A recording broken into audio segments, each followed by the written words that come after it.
Seja bem-vindo à Decisão Nacional. O Conselho Permanente das Comunidades Portuguesas foi a votos durante a última reunião em Lisboa e entregou um documento ao Parlamento a pedir a mudança de tutela. O Conselho quer reforçar a sua autonomia enquanto órgão de aconselhamento do Governo sobre questões de imigração e tornar obrigatória a consulta em matérias ligadas precisamente à imigração.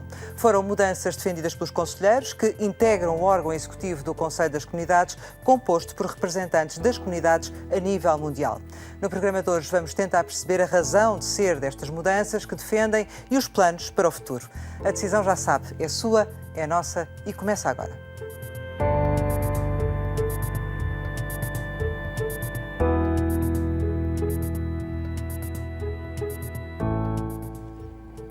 A reunião do Conselho Permanente das Comunidades Portuguesas coincidiu com a semana de rescaldo das eleições europeias e, por isso, os conselheiros não pouparam críticas à forma como os partidos e o Governo falharam na mobilização dos portugueses residentes no estrangeiro para o ato eleitoral. A 4 meses das eleições legislativas, onde o voto é por correspondência e presencial, renovam o apelo para que haja uma alteração de postura. Questionado pela RTP Internacional sobre a falta de participação dos portugueses, o Secretário de Estado das Comunidades lembrou que a mobilização deve ser de todos. É claro que esta votação para as eleições europeias, que já significou triplicar o número de votos, vai aumentar muito no futuro. Estou convencido disso, porque isto é uma bola de neve e já sentimos hoje este aumento e no futuro vai aumentar mais. Tanto mais que nós fizemos um esforço, pese embora os obstáculos que há naturalmente em muitos países, que estão muito distantes dos postos consulares, mas fizemos um aumento de 20%, cerca de 20%, não chegou bem a 20%, mas cerca de 20% de aumento das secções de voto em vários países estrangeiros. E verificamos que houve uma adesão, e eu queria aqui deixar ficar uma palavra de agradecimento a todos quantos nos estão a ver e a ouvir no estrangeiro, os nossos portugueses no mundo, pelo esforço que fizeram para poderem votar. Sei que muitos fazem esforços muito grandes e alguns que fizeram centenas de quilómetros para exercerem esse direito cívico. Claro que é necessário reforçar as mesas, mas para isso é preciso que haja aqui envolvimento de todos. Nomeadamente dos partidos. Nomeadamente dos partidos políticos, porque nós apenas podemos abrir mesas de voto onde tiver garantida uma mesa que seja uma mesa plural e que dê garantias de respeito pela pluralidade democrática. Em segundo lugar, onde estejam garantidas as condições de segurança e de sigilo e de garantia da confidencialidade dos votos. E, por outro lado, também a presença de delegados dos partidos políticos. Portanto, há aqui um esforço relativamente ao voto presencial que tem que envolver toda a comunidade nacional. Assim como vai acontecer para as eleições presidenciais, em que os partidos políticos apoiam a candidatura presidencial, mas não são os partidos políticos que organizam os processos eleitorais. Daí que seja muito importante a disponibilidade de cidadãos nas comunidades portuguesas, que podem, a partir de agora, começarem a fazer chegar aos postos consulares a sua disponibilidade para integrarem as mesas eleitorais e para integrarem os movimentos de fiscalização dos atos eleitorais, porque este passo que demos é um passo muito relevante.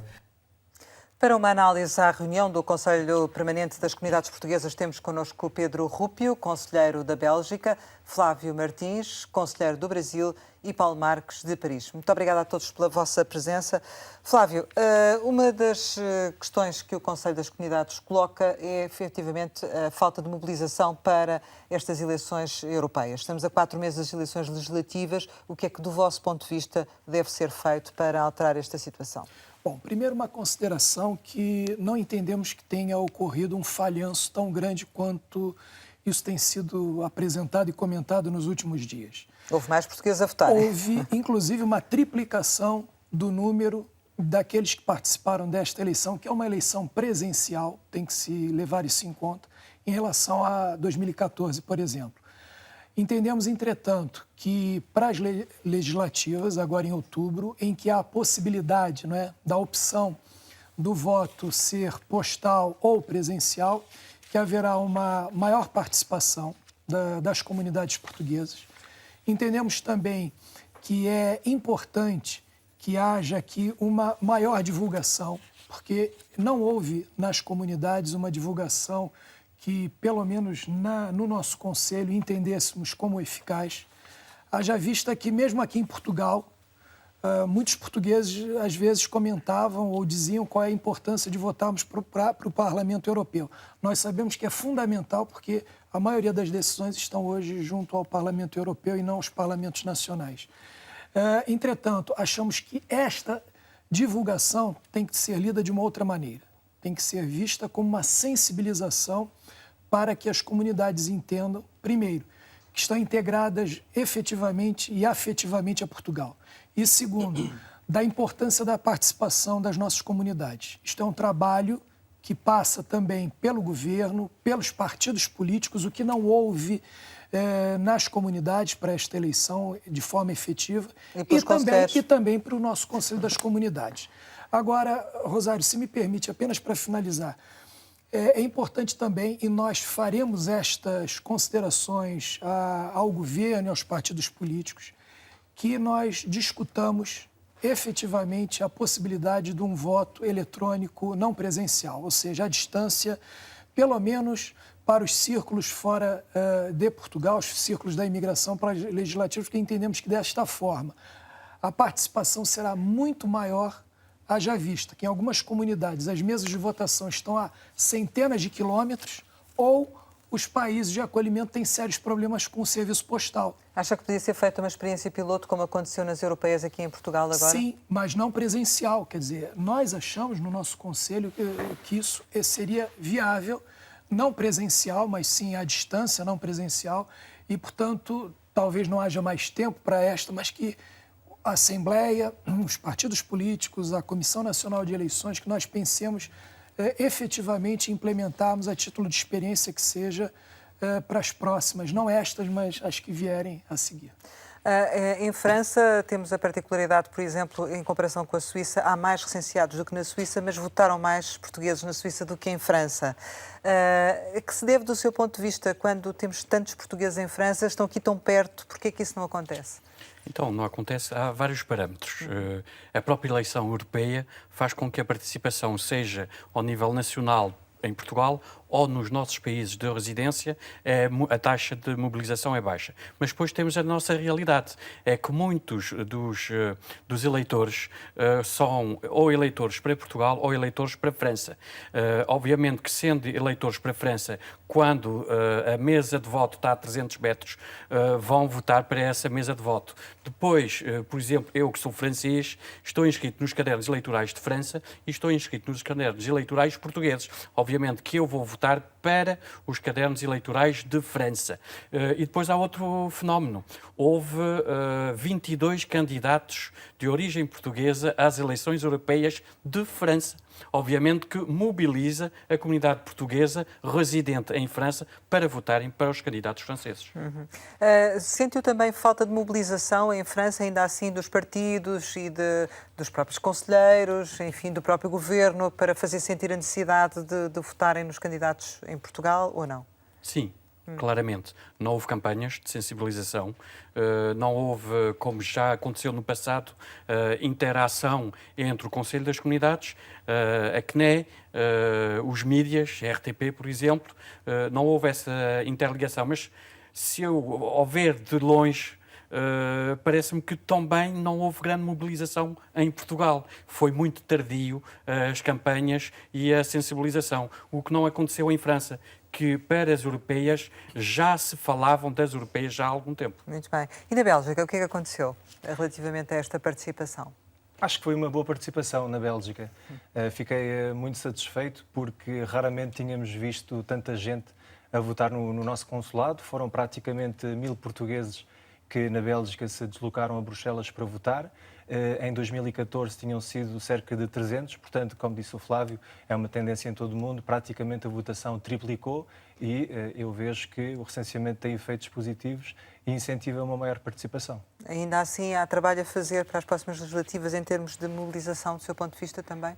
Sim, sem dúvida, até porque o que se passou é que tivemos um universo eleitoral que passou de cerca de 250 mil recenseados a 1.450.000, portanto há 1.200.000 portugueses no estrangeiro que se encontraram numa condição totalmente nova de eleitores potenciais em Portugal e que desconheciam essa realidade e, efetivamente, penso que se tivesse havido uma maior divulgação maior sensibilização, campanhas de sensibilização sobre essa nova realidade, que a participação tivesse sido maior também. É isso que se deve fazer para as legislativas? Quer dar algum exemplo de alguma coisa em concreto que pudesse ser feita? De facto, informar, que haja campanhas de informação junto desses novos recenseados para que estejam a par dessa nova condição de eleitor e numa vertente, tendo uma vertente mais pedagógica, explicar a essas pessoas o que é que é novo e o que é que podem agora fazer a nível político em eleições portuguesas. Ainda assim, nas próximas vamos ter voto presencial e por correspondência, o que também, de certo modo, acaba por facilitar. Uma outra questão que o Conselho das Comunidades levantou na reunião que teve em Lisboa foi a questão da tutela. Porquê que querem deixar de estar na tutela do Ministério dos Negócios Estrangeiros? Bom, nós trouxemos 3 temas que consideramos importantes. O primeiro foi essa questão da participação cívico-política a partir do recenseamento automático. A outra questão também, Rosário, é que nós levamos uma mensagem aos partidos políticos que estarão agora a preparar os seus programas para as próximas eleições, que eles tragam algo mais efetivo e mais diretamente vinculado às comunidades. E não apenas como uma carta de intenções, algo mais principiológico, mas medidas e propostas concretas para as comunidades. E também tratamos, o terceiro ponto, de um documento que foi entregue hoje, inclusive, à Assembleia, ao presidente da Assembleia da República, o Dr. Ferro Rodrigues, e será agora encaminhado ao governo e aos partidos políticos, que trata de um fortalecimento da autonomia do CCP.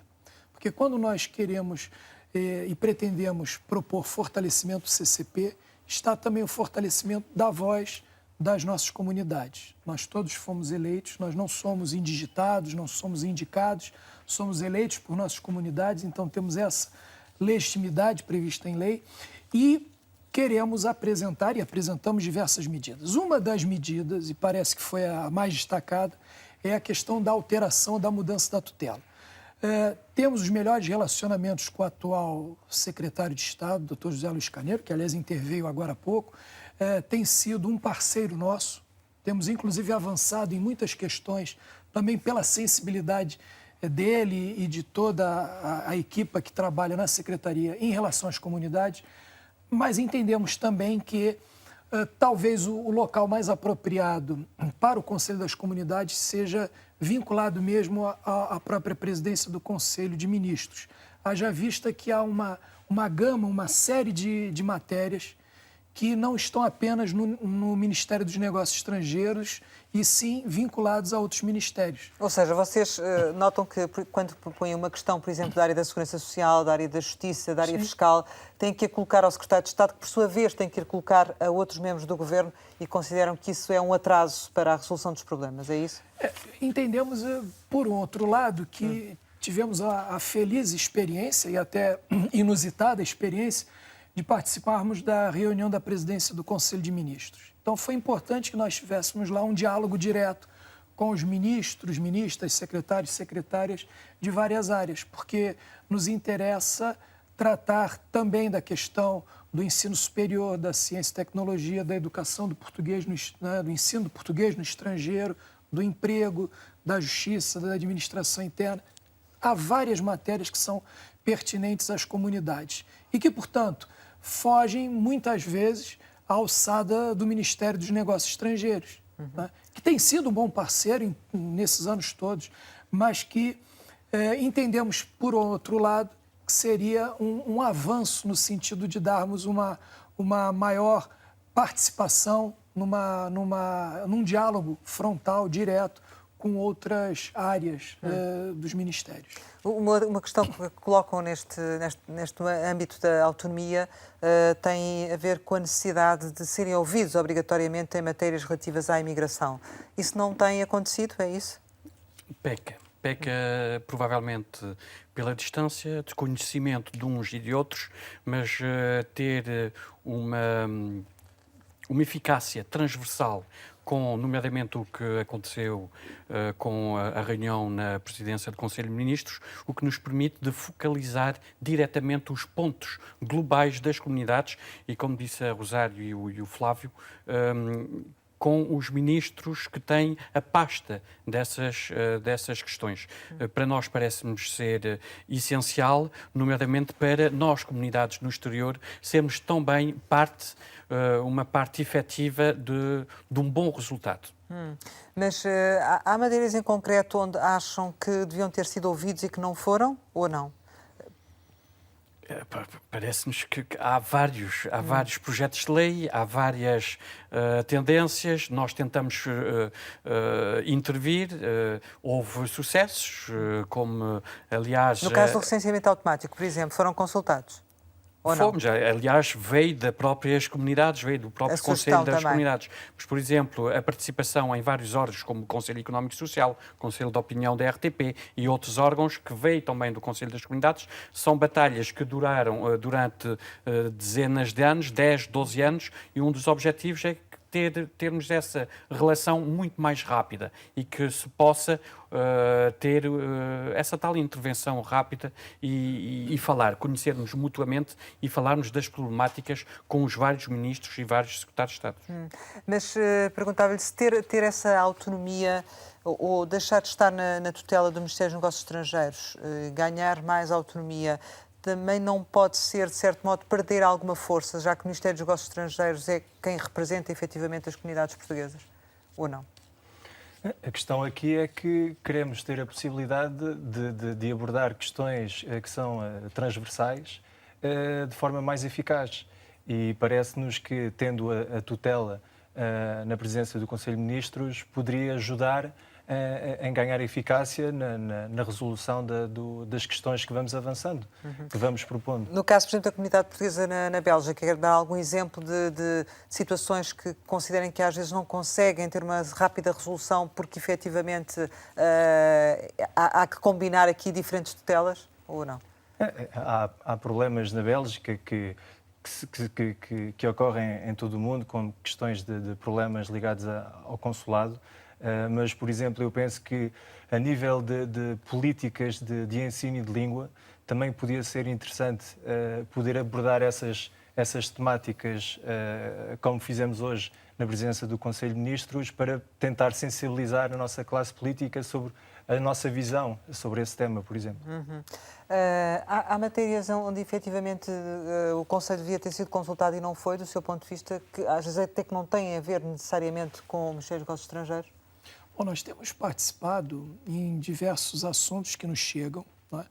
Nesses 3 anos e meio, quase 4 anos, participamos, por exemplo, da elaboração ou da apresentação de propostas para o Guia Fiscal das Comunidades, que está para ser lançado agora, nos próximos dias. Trabalhamos também na questão da lei da nacionalidade, da modificação, em que pese o diálogo que tivemos com a Secretaria das Comunidades não avançou junto ao Ministério da Justiça naquilo que foi apresentado na sua forma definitiva, mas reconhecemos que houve avanços. Também participamos no aumento da validade, né, da vigência, portanto, do cartão de cidadão, mas, por exemplo, também propusemos que o passaporte português passasse de 5 para 10 anos, até para desafogar um pouco do trabalho que é feito hoje nos postos consulares, mas isso não foi adiante. Isto é, nós entendemos perfeitamente que a nossa função é de propor, é de aconselhar, e que isso não necessariamente resultará naquilo que nós esperamos. Mas nós entendemos também que um diálogo, digamos, mais direto com algumas pastas do governo talvez torne mais eficaz a nossa participação, não é? Ou seja, nós não discutimos o mérito, a responsabilidade e o interesse do Ministério dos Negócios Estrangeiros nem da Secretaria das Comunidades Portuguesas em relação às nossas matérias. Entendemos, entretanto, que é possível e, quem sabe, possamos alargar mais ainda essa discussão, não é? E talvez na presidência do Conselho de Ministros possamos discutir não apenas com o Ministério dos Negócios Estrangeiros, mas também com o Ministério da Administração Interna, da Justiça, da Educação e diversos outros, não é, Rosário? Agora, se me permite, eu também quero dizer, porque nós, neste documento, apresentamos algumas propostas que inclusive trazem mais deveres para os conselheiros. Isto é, muitas vezes parece que nós, de uma forma corporativa, queremos apenas melhorar a nossa participação, mas nós também entendemos que é importante que tenhamos mais responsabilidades.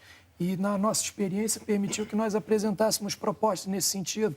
Estamos a apresentar também, por exemplo, propostas em relação à paridade, isto é, para que não haja apenas o 1/3, 2/3, mas que passemos para 60-40 da participação dos gêneros. Isto é, nós estamos muito cientes de que precisamos olhar para frente. E não queremos apenas direitos, mas queremos deveres e sabemos das nossas responsabilidades junto às comunidades. O Conselho das Comunidades, do seu ponto de vista, é já atualmente, e face à estabilidade dos últimos anos, um órgão mais conhecido das comunidades? Sente que realmente as pessoas já sabem que têm alguns elementos que as representam neste Conselho? Qual é que é a sua ideia, nomeadamente em França? Sim, eu penso que há uma percepção que há representantes das comunidades. Ainda há muito a fazer em termos de comunicação e eu penso que um programa como Decisão Nacional que permite dar voz aos conselheiros e mostrar qual é o trabalho das comunidades é essencial, porque vocês entram em casa dos portugueses, mas obviamente que depois depende do trabalho que vamos fazer localmente. Com perto de 4.000 autarcas de origem portuguesa em França, permite-nos que os autarcas, que também são candidatos para o Conselho das Comunidades, façam também esse papel de transação, esse papel de informação, esse papel de permitir a uns e outros de poderem participar e de sentirem-se cada vez mais portugueses. Porquê? Porque já estamos a falar de um continente europeu na 4ª geração de portugueses que já nasceram na Europa, num dos países da Europa. No Brasil, se falamos já de netos, bisnetos, tetras, e aí temos que ter essa noção e irmos muito mais rápido do que foi até estes últimos 5 anos. E os conselheiros têm esta noção na abordagem que fazem, nomeadamente às novas gerações? De se mostrarem, de explicarem o que é que são e o que é que podem fazer? Sente isso? Sim, nós, quer dizer, isso depois depende de uma pessoa para outra, se sente mais uma ligação mais forte ou menos forte com Portugal. Mas o conselheiro em si, o papel que ele deve desempenhar nas comunidades portuguesas, aquilo que ele deve fazer, está assumido por todos vocês e é cada vez mais conhecido das comunidades ou não? Isso depende como dizia o Paulo, do trabalho de cada um localmente. Quem é mais ativo no terreno dá mais visibilidade ao trabalho do Conselho das Comunidades Portuguesas, à imagem do Conselho das Comunidades Portuguesas, mas eu também tive a possibilidade de ser conselheiro no mandato precedente e eu constato uma evolução no sentido positivo, nomeadamente, como disse o Flávio, no que diz respeito à cooperação, à boa cooperação que existe tanto com o Governo como com os diferentes partidos. Por isso, todos esses fatores fazem com que o Conselho das Comunidades ganhe outra força e outra visibilidade, outra credibilidade. Claro, mas na Bélgica as pessoas vêm ter consigo, sabem que é conselheiro, procuram-no para ajudar a resolver problemas? Como é que isso acontece? Sim, isso acontece. Sim. Sabem que sou conselheiro, sabem que eu tenho qualquer coisa ligado à política ou à embaixada, ou é um bocado assim uma coisa, algo de um pouco indefinido, mas sabem que eu posso eventualmente resolver alguns problemas. Certo. Flávio, é também nisto que é preciso o Conselho trabalhar mais, em estar mais presente nas comunidades, os conselheiros explicarem melhor qual é a sua função ou não? Sim. Quando fala dos deveres, não é? Sim, e inclusive por isso mesmo que apresentamos essa proposta para dar mais, digamos, musculatura, não é? Mais organização do que há ainda ao nosso Conselho, porque nós entendemos que hoje há uma mudança de paradigma em relação às comunidades. As comunidades não são mais olhadas como aqueles que precisam de ajuda e estão lá fora e etc., mas também, além das necessidades que são pertinentes às assimetrias sociais, nós temos também muitas potencialidades. Nós entendemos que esta mudança de paradigma, e agora com este recenseamento eleitoral, porque, e eu digo pela minha experiência brasileira, eu não digo que isso haja aqui em Portugal, mas político respeita muito o peso do voto. E nós agora somos 1.400.000 a votar. Então nós temos também que entender que esta mudança de todos os atores políticos em relação às comunidades também decorre um pouco desta nova posição das comunidades. Nós não queremos favores, nós não queremos mais do que os portugueses que aqui vivem. Nós queremos apenas ser considerados que somos uma parcela que vive por opção às vezes nem por opção, mas vive fora de Portugal, e muitos para a vida toda, mas que nós queremos ser respeitados e mais do que isso, ouvidos, auscultados, o que não significa que a nossa posição, a nossa experiência seja aquela que vai prevalecer, mesmo no âmbito da matéria das comunidades. O que nós queremos efetivamente é sermos reconhecidos. E quando eu digo sermos, não o Conselho propriamente, mas que a comunidade. Como é que conseguem isso? Como é que conseguem isso? Eu acredito que nós estamos num bom caminho, tanto na presidência da República, quanto nos partidos políticos que hoje estão na Assembleia, quanto no governo. Nós temos encontrado pessoas sensíveis à matéria, ou às matérias das comunidades. Há muito ainda a percorrer, Rosário, mas eu entendo que o que foi feito nos últimos 3 anos e meio foi o resgate de um déficit histórico que havia em relação às comunidades. Eu me lembro a primeira vez que nós estivemos aqui, em 2016, e nós anunciávamos isso, que nós pretenderíamos debater, apresentar às comunidades as nossas propostas, ou ao governo as propostas das nossas comunidades. E nós conseguimos isso. Poderíamos ter talvez conseguido mais, é verdade, mas acho que o trabalho foi bem feito e mais do que isso, nós, os 65, ou nós, os 12 do Conselho Permanente, quando nós vimos a Portugal, nós vimos não para fazer turismo, não para passear, não para tomar café. Nós vimos para trabalhar e discutir seriamente. E acho que isto também é uma posição que tem sido reconhecida pelo governo e pelos partidos políticos. E nas comunidades, sente também que há essa percepção? Eu acho que sim, e tenho certeza que sim. Como o Pedro disse, depende muito da posição de cada conselheiro no seu dia a dia, mas pelo menos aqueles que estamos aqui, os 12, no Conselho Permanente, têm sido reconhecidos por suas comunidades. Efetivamente, só o próximo ato eleitoral é que o dirá, quando nós nos candidatarmos, se esse for o caso, e fomos reeleitos por nossas comunidades. Isso vai acontecer quando? Provavelmente no primeiro semestre do próximo ano. Primeiro haverá aí as eleições para as legislativas e para o governo, e acredito que no início do próximo ano, primeiro semestre, teremos o plenário. O facto que o Flávio dizia da consciência que tem que existir por parte dos portugueses, que agora são 1,5 milhão a votar e que podem mudar as tendências que existem até do número de deputados eleitos pelos círculos da imigração, é uma consciência que ainda tem que ser trabalhada também do seu ponto de vista, que ainda não existe?